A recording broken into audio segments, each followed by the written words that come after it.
El eco de los ladrillos. Un arquitecto al borde del abismo debe elegir entre la salvación familiar y la destrucción de su legado.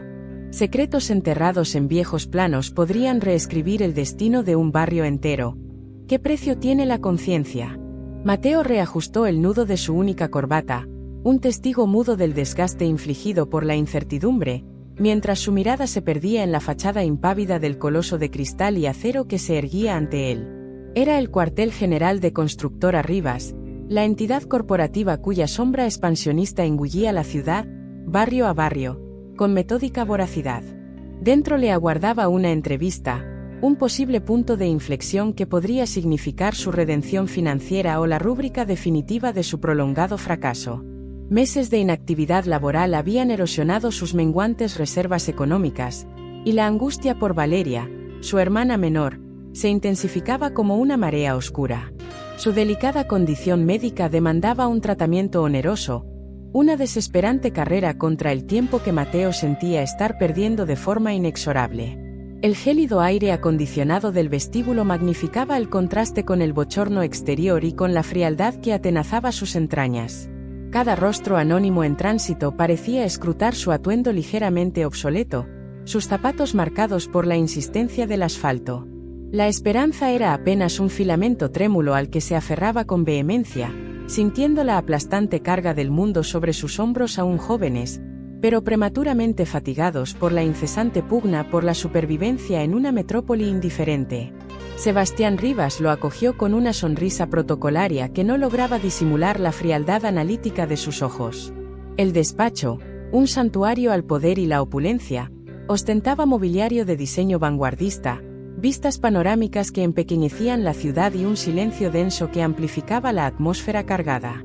Le propuso un café, oferta que Mateo declinó con estudiada compostura, esforzándose por dominar el temblor apenas perceptible de sus manos. Rivas, pragmático, abordó el asunto sin preámbulos.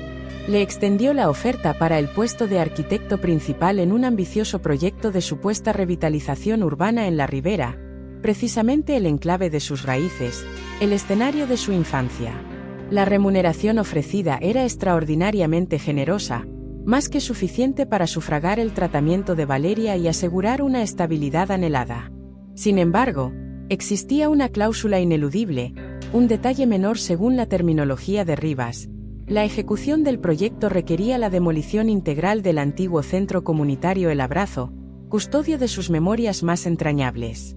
La propuesta se reveló como una encrucijada moral, un pacto mefistofélico disfrazado de oportunidad laboral irrenunciable, forzándolo a sopesar el alma de su pasado contra el futuro de su hermana. El centro comunitario El Abrazo se presentaba como una estructura modesta pero resiliente, con su fachada de ladrillo visto y amplios ventanales, mostrando las huellas del tiempo pero irradiando una vitalidad comunitaria innegable. Al franquear sus puertas aquella tarde, aún bajo el impacto del encuentro con Rivas, Mateo fue embargado por una intensa oleada de nostalgia. La amalgama olfativa de pintura reciente y café recién colado, las risas cristalinas de los niños que jugaban en el patio, el murmullo constante de conversaciones en la biblioteca improvisada con esmero y dedicación. Todo parecía suspendido en el tiempo, fiel a sus recuerdos más vívidos. Distinguió a don Rafael, el conserje de antaño, el hombre que le había iniciado en las complejidades del ajedrez, ahora con sienes plateadas pero conservando la misma mirada afable. Y entonces, sus ojos se posaron en ella. Elena, absorta en la organización de carteles para la inminente feria vecinal, su cabello recogido sin artificios, la pasión por su labor social reflejada en el brillo de su mirada. Ella representaba el espíritu indomable del centro, la defensora infatigable de aquel espacio que Rivas pretendía reducir a escombros. Elena lo identificó de inmediato, una chispa de sorpresa y calidez iluminando su semblante. Inquirió sobre su presencia inesperada en el barrio tras tanto tiempo ausente. La genuina afabilidad de su sonrisa lo descolocó, intensificando la sensación de impostura que lo embargaba. Intentó articular una respuesta evasiva, una banalidad sobre el clima o viejos conocidos, pero las palabras se negaban a fluir, atascadas en un nudo de culpa. Como confesarle que su visita obedecía a un reconocimiento preliminar, una evaluación del terreno para la demolición que él mismo podría llegar a dirigir. La conciencia lo asaeteaba, fría y lacerante. Compartieron un interludio de conversación, evocando anécdotas compartidas, esbozando risas teñidas de melancolía. Elena le describió con fervor los talleres en marcha, los programas de apoyo educativo, el comedor solidario sostenido por la generosidad colectiva y el voluntariado incansable. Cada una de sus palabras añadía peso a la carga moral de Mateo. Aquel centro trascendía su condición de mero edificio. Era un ancla, un refugio vital para el tejido social de la Ribera. Los días subsiguientes se convirtieron en un tormento interior para Mateo. Luchaba por racionalizar la potencial aceptación de la oferta, escudándose en la imagen de Valeria, en la imperiosa necesidad de su tratamiento. Se repetía el mantra de que era simplemente un encargo profesional, una tarea que, de rechazarla él, otro asumiría sin vacilar.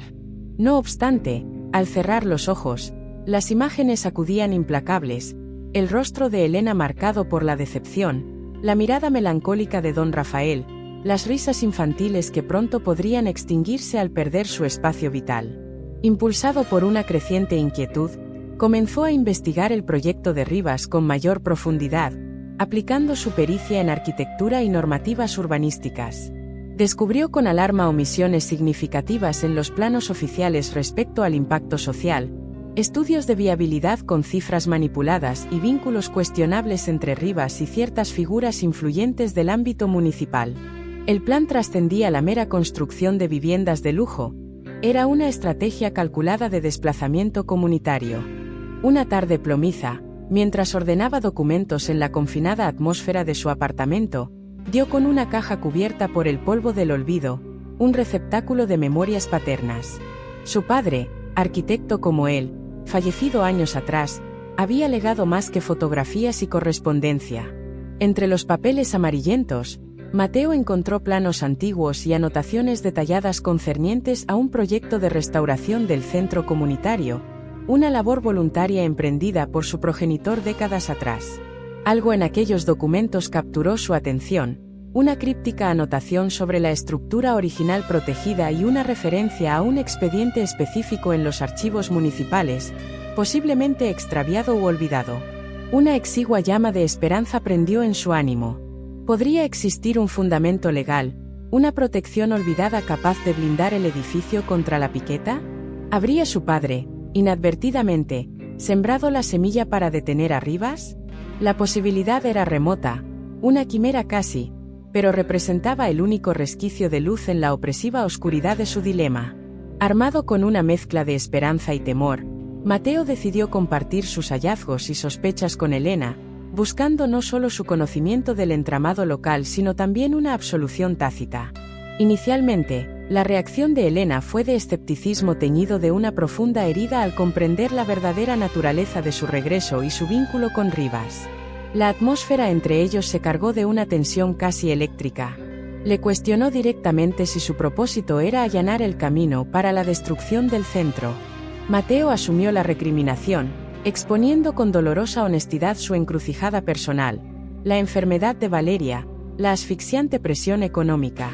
Le mostró los documentos paternos, la enigmática pista sobre la protección estructural. Gradualmente, la desconfianza en la mirada de Elena cedió terreno a una cautelosa curiosidad. Su experiencia navegando los vericuetos burocráticos era un activo invaluable. Así, forjaron una alianza improbable, sumergiéndose juntos en la ardua tarea de desenterrar la verdad oculta en archivos polvorientos. Paralelamente, la condición de Valeria sufrió un deterioro súbito y preocupante.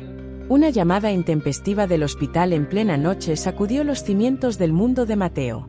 El diagnóstico médico fue inequívoco y urgente.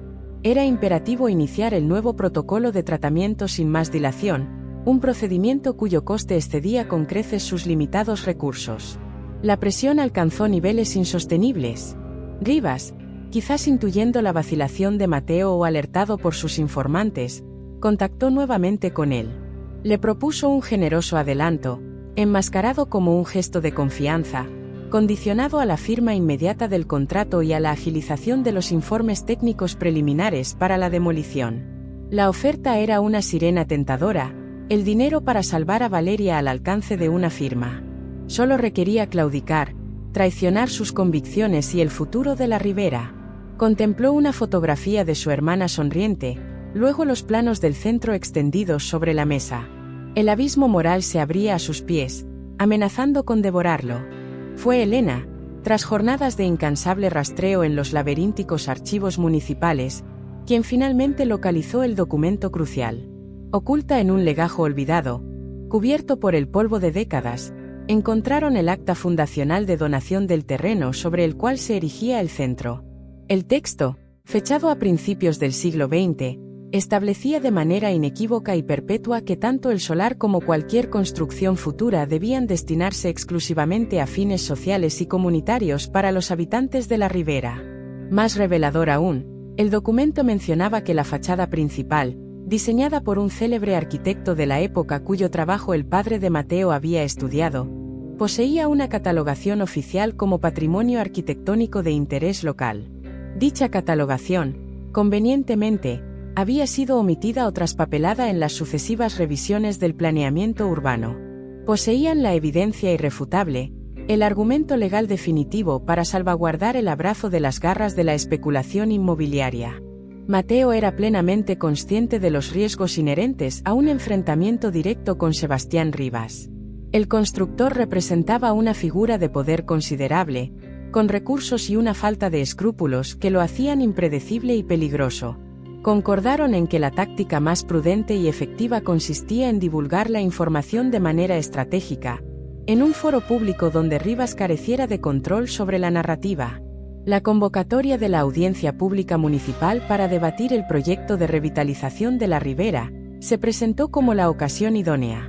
Aquel escenario les permitiría exponer las pruebas ante los vecinos, los medios de comunicación y los propios representantes municipales, algunos de los cuales podrían desconocer las irregularidades subyacentes o el verdadero alcance del plan. Se dedicaron a preparar meticulosamente su intervención, compilando copias autenticadas de los documentos históricos, fotografías de archivo y testimonios relevantes de antiguos residentes. La tensión aumentaba conforme se aproximaba la fecha señalada. La víspera de la audiencia, mientras la ciudad se sumía en la quietud nocturna, Mateo recibió una visita inquietante. Dos individuos de complexión robusta y semblante inexpresivo, enfundados en trajes de corte impersonal, se presentaron en su puerta. Evitaron mencionar a Rivas explícitamente, pero el mensaje subyacente era inequívoco. Le sugirieron, con una cordialidad forzada que no ocultaba la amenaza latente, reconsiderar su posición, ponderar las consecuencias para su futuro y, veladamente, para la salud de su hermana. Aludieron al elevado coste de ciertos tratamientos médicos, dejando la intimidación suspendida en el aire. Un escalofrío recorrió la espalda de Mateo. Sin embargo, tras cerrar la puerta, las imágenes de Elena, de don Rafael, de los niños del centro, y el recuerdo vívido de la rectitud de su padre, catalizaron su miedo transformándolo en una resolución inquebrantable. Comprendió que la desesperación de Rivas era un indicio de su propia fortaleza moral y, ahora también, legal. No retrocedería ante la coacción. El salón de plenos municipal bullía de expectación, un mosaico humano compuesto por vecinos de la Ribera con el rostro marcado por la preocupación, periodistas ávidos de noticias, activistas comprometidos y ciudadanos interesados. Sebastián Rivas, escoltado por su séquito de abogados y asesores, desplegaba su presentación con proyecciones sofisticadas y un discurso pulido que prometía progreso y modernidad, eludiendo hábilmente mencionar el coste humano inherente a su visión. Cuando se abrió el turno de palabra para el público, Mateo y Elena avanzaron hacia el estrado con determinación. Con voz firme y clara, Mateo desgranó las irregularidades detectadas, la opacidad del proceso y las previsibles consecuencias devastadoras para el tejido social del barrio. A continuación, Elena tomó el relevo, su voz cargada de convicción mientras exhibía el acta de donación original y los documentos que acreditaban la catalogación patrimonial de la fachada, reforzando su argumentación con fotografías históricas y testimonios emotivos. Un murmullo creciente recorrió la sala. Rivas, visiblemente contrariado, intentó refutar las acusaciones, aludiendo a posibles falsificaciones documentales y a supuestos intereses espurios por parte de los denunciantes. Sin embargo, sus esfuerzos fueron vanos. La solidez de las pruebas presentadas era innegable, y la reacción del auditorio y de los medios de comunicación presentes no dejaba lugar a dudas. Varios concejales, reflejando la incomodidad general y la presión del momento, solicitaron formalmente la suspensión cautelar de la tramitación del proyecto, instando a una investigación exhaustiva de las alegaciones. El rostro de Rivas se contrajo en una máscara de furia contenida mientras abandonaba precipitadamente el salón, seguido por su equipo, bajo una lluvia de reproches y abucheos por parte de los vecinos congregados. La noticia del escándalo se propagó con celeridad, situando a Constructora Rivas en el ojo del huracán mediático y legal, con investigaciones oficiales en ciernes por presunto fraude y tráfico de influencias. La Ribera había ganado una batalla decisiva. Aunque su situación laboral volvía al punto de partida, Mateo experimentó una profunda sensación de liberación, como si se hubiera despojado de una carga insoportable. Había renunciado a una oferta económica sustanciosa, pero había recuperado algo infinitamente más valioso: el respeto de su comunidad, la integridad de su conciencia y la profunda admiración de Elena. La repercusión de su valiente intervención en la audiencia pública llegó a oídos de una prestigiosa fundación dedicada a la salvaguarda del patrimonio arquitectónico y social. Le propusieron liderar un proyecto que resonaba con sus principios más arraigados: la restauración integral y la ampliación funcional del centro comunitario El Abrazo, un plan que honraría su estructura original y respondería a las necesidades actuales del barrio. Era la oportunidad de canalizar su talento hacia el bienestar colectivo. Simultáneamente, la difusión de la lucha de la Ribera y la delicada situación de Valeria generó una espontánea ola de solidaridad ciudadana, culminando en una campaña de recaudación exitosa. Transcurridos unos meses, el centro comunitario El Abrazo resplandecía con una vitalidad renovada, sus espacios rehabilitados y ampliados, más acogedores y funcionales que nunca. Mateo, inmerso en la supervisión de los últimos detalles de la obra, sentía una satisfacción profesional y personal inédita. Valeria mostraba una evolución positiva gracias al tratamiento, su sonrisa y energía retornando gradualmente.